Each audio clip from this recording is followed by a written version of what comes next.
I'm Karen Severns. I'm one of the programmers of New York Asian Film Festival. We have reached not quite the midway point in the festival. We're really glad to see you here tonight. Thank you for coming out for this hometown boy. I'll get to that in a moment. You know, one of the most wonderful things about being a programmer is finding work by someone you've never heard of, by someone who's never made a film before, and finding incredible mastery, feeling that the person who made the film has such a vision, such a storytelling sense, that they are really a voice that is going to be heard from here on forward for a long time. The film you're about to see tonight, Joint, is in our Uncaged competition for first and second time filmmakers. And we are really thrilled to be welcoming our only guest who came directly from overseas to be here to meet you and have a Q&A with you afterwards. Please join me in welcoming Oudai Kojima, director of Joint. Thank you. Good evening. I would like to thank you for coming here in these times, and thanks to my friends and family for supporting all this time. And it's really a pleasure to get this screened at my hometown. I used to live in New York, Lower East Side, when I was 3 till I was 13, 10 years. It's a long time. So it's really an honor to screen here. And there's a Q&A session, so after you watch the film, I'll be here, and I'll look forward to your questions and enjoy the film. Thank you so much. We also have with him the executive producer, Kim Chang-bak. I won't call him right now, but he is here, and he'll participate in the Q&A. And I want you to notice the Korean blonde guy. This is also the executive producer. Enjoy. We'll be back. Please join me in welcoming director Oudai Kojima and executive producer and star. Okay, now I'm moving over here. We're a little mixed up. Kim Chang-bak, thank you so much for joining us. So, it's nice that there's a hometown boy for a hometown crowd. This is your international premiere. How did it feel? It felt at home, I guess. It was really exciting to see my friends here, actually. And the city is awesome, yeah. The city's awesome, yeah. So, obviously, like many young filmmakers, you've made a very autobiographical story here. Can you tell me a little about what happened to you? Did you, in fact, get out of the mob, or? I had to kill some people. Well, that's about it, I guess. Okay, well, that's fine. Most film directors feel like they have to do that to get ahead. But in all seriousness, you know, when we programmers first saw this film, we were totally amazed at how this young director with no prior feature film experience managed to create a film that feels so completely authentic, that immerses you so deeply into this world that he surely is not familiar with. And, you know, we wondered how it happened. Like, tell us, how did that happen? Well, the first concept of the feature was like really rough, and like just like a couple of guys get together in a bar, a local Japanese bar, and we talked about films, and we just had like a spark, I guess, and we wanted to make a feature film. And I had a general idea of what kind of genre and what kind of like structural film I wanted to make. So I guess everything started from there, and like before we knew it, we were shooting actually.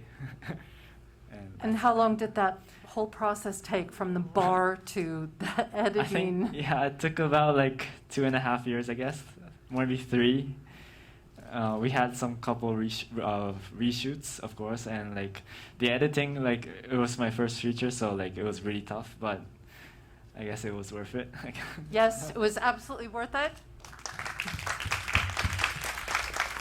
Because we are living in this time right now, let me mention, we want to hear from you. We want to hear your questions for our guest tonight. We have 2 volunteers with little boxes and cards. We're going to ask you to write the questions. We're not able to pass microphones around, I'm sorry. So please be doing that while I'm chatting up here, and in a few minutes we'll get to your questions, okay? Thank you. Just let them know as they come up the aisles. So, Mr. Kim, welcome to New York. He just said thank you very much. Thank you very much. How did you get involved? Were you one of the original guys in the bar? And were you there initially just as an actor, and then you became an executive producer, or from the very beginning did you say, I want to raise the money for this film?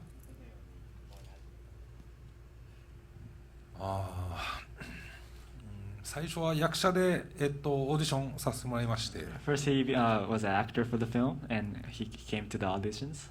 で携わってるうちに作品がすごいいいもので、個性がある役者さんたちがいっぱいいて、 After being part of the film for a couple of weeks, he noticed that the film was really had a really good potential of being a film, and like the other characters were really good and original.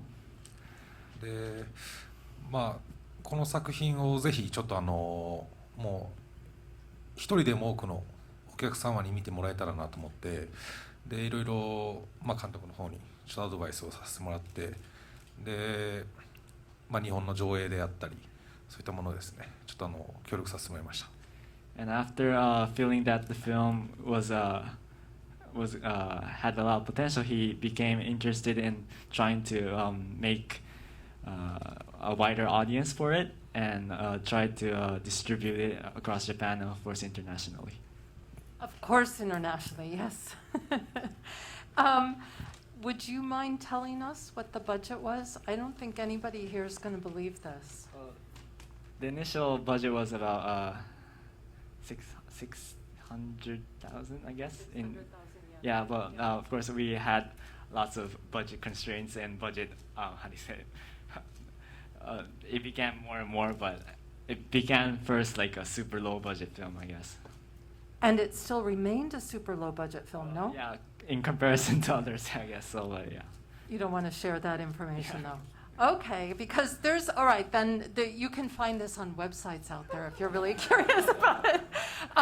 It's extraordinary because, of course, it looks like at least a $20 million film if you shot it in the US with this incredible production design. I want to ask a little about your brilliant cinematographer and how you chose this style that's that's sort of noir. Everything's taking place at night and it's framed so carefully, edited so yeah. well. The cinematographer, Teramoto-kun, was a friend of mine actually.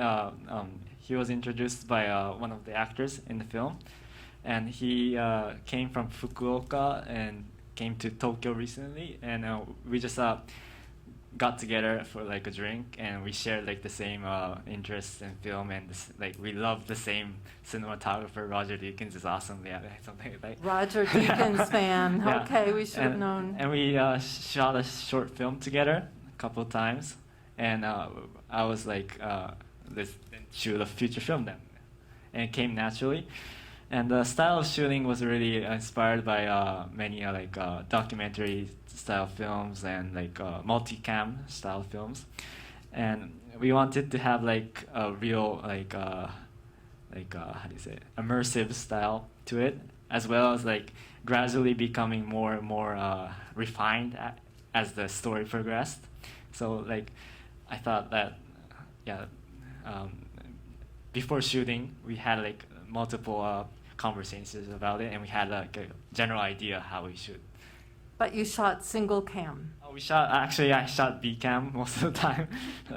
We shot together with these tiny, the Blackmagic cinema cameras, which were really great actually.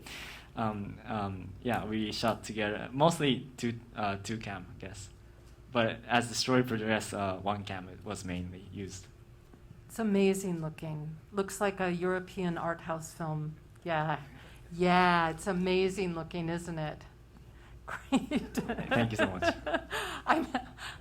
Yeah. Okay, let's talk quickly about the casting because this is also incredible. Besides Mr. Kim, who's really great in the film, you have Yamamoto, who's in the lead role of Takeshi, and he's really something unusual, something we usually don't see in Japanese films. Did you find him in an audition? How did you find him? Mr. Yamamoto is actually, this is his first feature film as an actor, and we first met at a short film audition that I held, but I guess I really loved how he used his words and his overall vibe. I thought he was I thought he had the potential to become a superstar or a movie star like that. So I wanted to cast him as a feature film lead actor. But in that time I was shooting a short film, so I actually passed on him for the audition. But after half a month, we got together at the bar that I talked about like that, and he came and what the fuck did you? Why did you? Pass me, man. And I was like, sorry, I was keeping you for the future, really. He didn't believe me at first, but yeah. But now the cat's out of the bag, yeah. and he knows the truth. Yeah. And what about, tell me, Mr. Kim, about working with another wonderful actor playing Jungi, the Korean character who's actually a Korean actor, Kim Jin-chol. Can you tell us, did you help in casting him? How did that happen? What was it like working with him?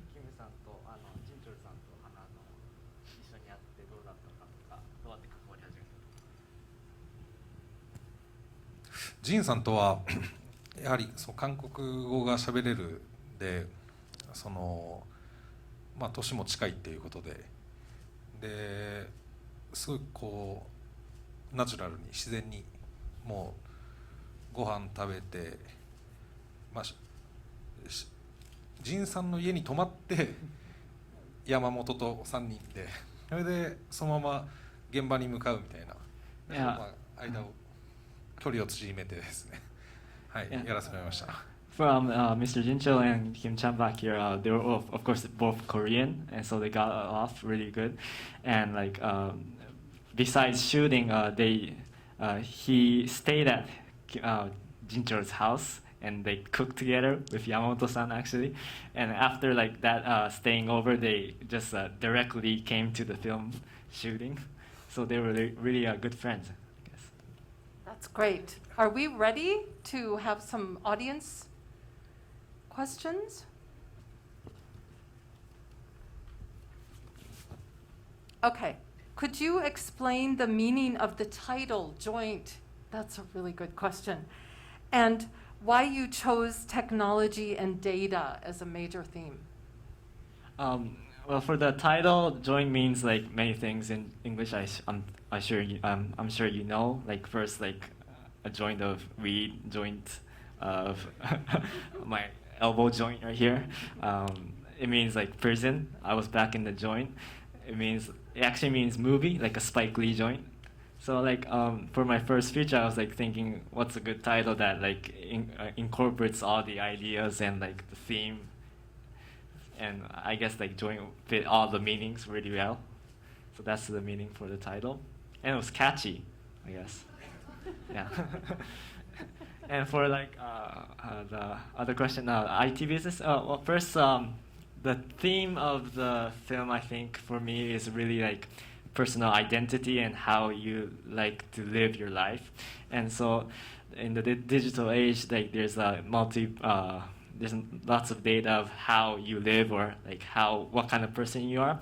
So that kind of was a motif for this film. And also the businesses in Japan are really based on IT technology right now, and of course the Yakuza business and the fraud business is based on that. So it's really interconnected, I think. It's almost like a how-to manual for today's modern, survival techniques for modern Yakuza wannabe. But I think everybody got the point, if you didn't know already, that the government has been cracking down on these, on Yakuza organizations, criminal organizations. So they've been kind of forced into a corner. And there's actually not that many real members, and they're kind of farming out some of the jobs, as we see in the film, to immigrants and yeah, of course. And because of the anti-Yakuza law, people, the Yakuza in Japan have like hardly means to live, actually. So they try to like hide their identity. They try to like use non-Yakuza people to do their businesses and like collect the money afterwards. And so naturally, the ones that are actually doing the criminal business are like mid-level, low-level criminals that aren't associated to the Yakuza, and like they're like freelance gangsters. Freelance, yeah, basically freelance. And they're called hangure in Japanese, which means like 50% gray. And so in Japan, there's like a saying that there's like a black world and a white world, with the shadows and the light. And people in between are like don't have a real like vision how to live, and I thought that was a really good theme for the movie. Yes. Okay. Next question from the audience. Bravo on an adrenaline filled film. Gosh. Could you please tell us which films and movies did you take inspiration from in creating this film? Thank you. A couple of films, I guess. Actually, not that much Yakuza films were referenced for this, because I wanted to have like a little bit more fresh vision and a more outsider kind of vision for it. So like one of them is like Jacques Audiard's A Prophet. It is a French film, which stars like I said that, right? European art house film. There you go. Yeah. It also stars like a mid-level criminal trying to find their way, and of course, like I really like Michael Mann's films. Heat was awesome. Like I constantly reference that, trying to reference it, and of course Scorsese's films were really good. So basically, like non-Yakuza films were really referenced in this film, actually. So Michael Mann, of course, had just finished shooting Tokyo Vice in Tokyo. Has everybody heard about this? It's coming to HBO Max. Have a look out for that. So if they get a second season, do you think you want to direct one of those episodes? Yeah, of course. I'll direct all of them if you like. So this is, well, maybe, okay, I'll just read this, but it's exactly the same as the last question. Your film is beautifully shot. It looks like European art house. Who are your influences? Okay. You didn't think of anyone else, right? No. Okay. All right, let's move on. What? Oh, okay. Why aren't there any women characters? Well, there's two, I guess. But it's hard. It's the Japanese the crime society is basically like based in men, I guess. Like the Yakuza, mostly the guys that do business are men, and I guess it's a male-based community. So yeah, I guess like girls couldn't come out into movies so much. But I think a lot of us are fans of Kinji Fukusaku's Yakuza films and like Beat Takeshi Kitano's Yakuza films. We're used to seeing strong female characters too. Yeah. So you must have thought at some point about creating one of those. Yeah, of course. Yeah, I did, but like I didn't want anything to be a subplot really. So like in the editing phase, I kind of cut a lot of the female scenes actually, and like it was a difficult decision, but like in the end I think like it gets the message done. Okay. Is this, I love this question, is this based on a real story? Well, it's based on like many real stories, I guess. I researched many documentaries and interviewed people that had a vast knowledge of the themes, and structured the plot points around them. So it's really augmented in reality, I guess. Yeah. You told us a little about this, but you all noticed who wrote the script? Did you see Ham R? Or maybe we pronounce it Hammer? And we thought, well, of course, this is just a pseudonym. He didn't want to, take credit for everything. But who is this Hammer person? Hamar was a friend. He's a friend of Yamamoto-san, the lead actor, and he came to our project after we were outlining a film, and he gradually became the main screenwriter, I guess. And we collaborated together to write the outline. And after we had a really rough draft, we were already shooting actually. So me and Hamar were constantly writing the script for tomorrow or the script for next week, and writing the lines. And we tried to use that as a base outline for the scene. But mostly the scenes were 70% ad lib or 70 improvised, I guess. But the main lines and dialogues were from his script, I guess. Okay. And Mr. Kim, tell us how you went about, because of course in Japan, like in most countries, it's really, really difficult to raise money as a first-time filmmaker, and for a script that's this challenging, and sadly didn't have a recognizable name that you could have pitched. How did you raise the money for it?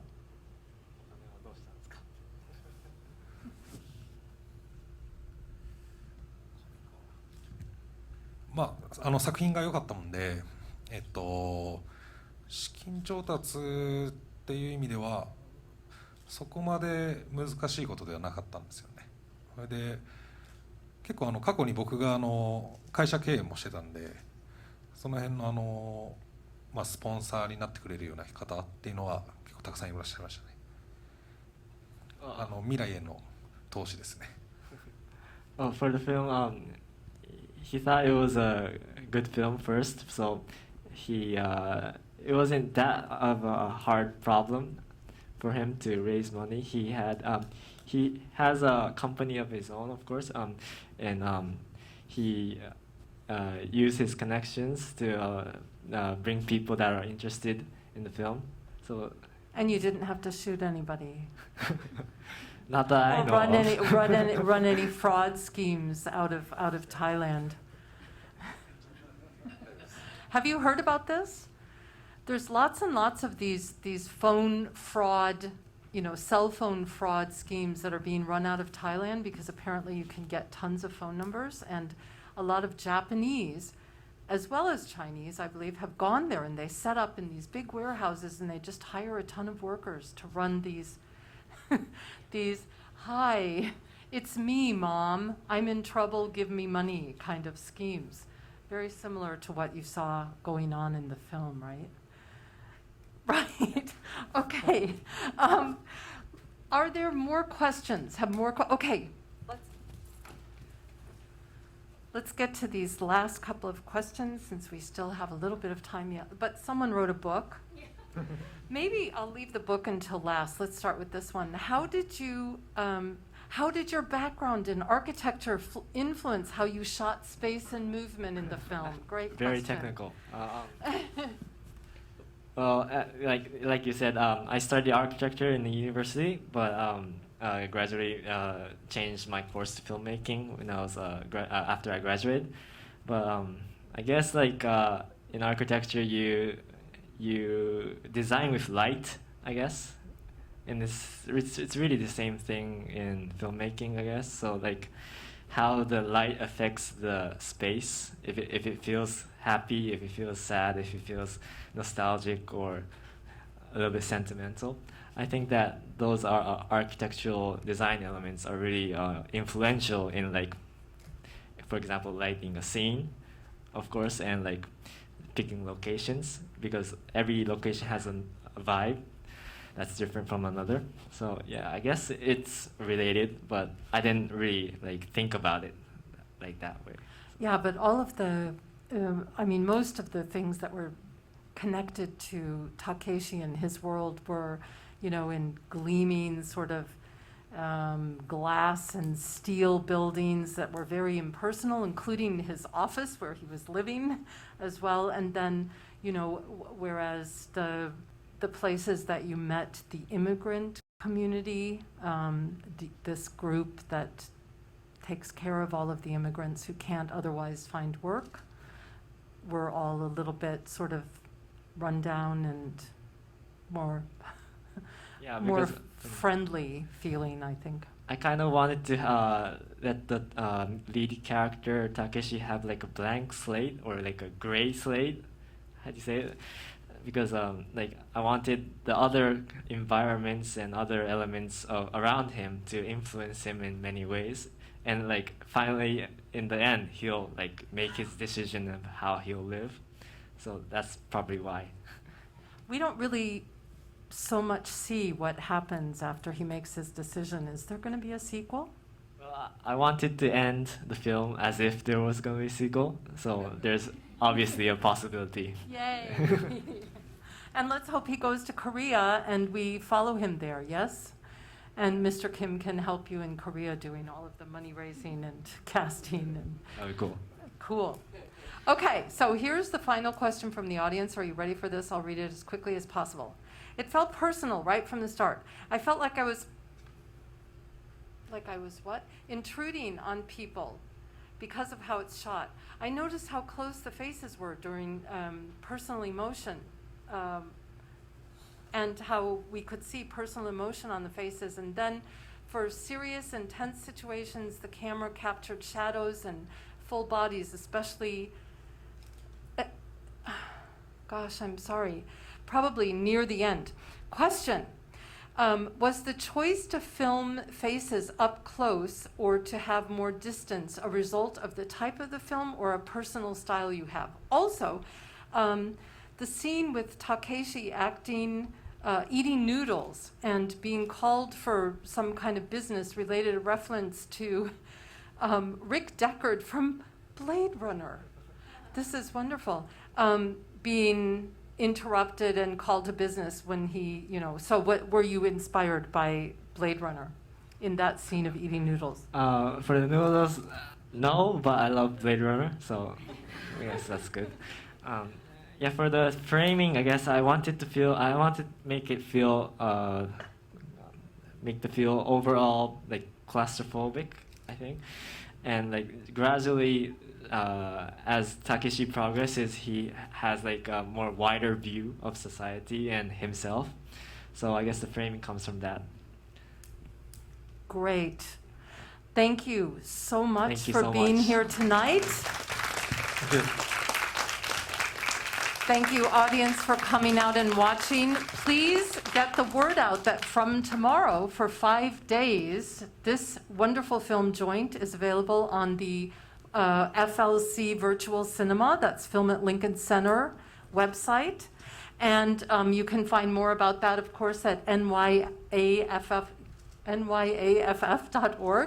And please, please stay and chat. We probably need to clear the lobby pretty quickly, but we can stand outside and let Oudai Kojima know how you feel about the film.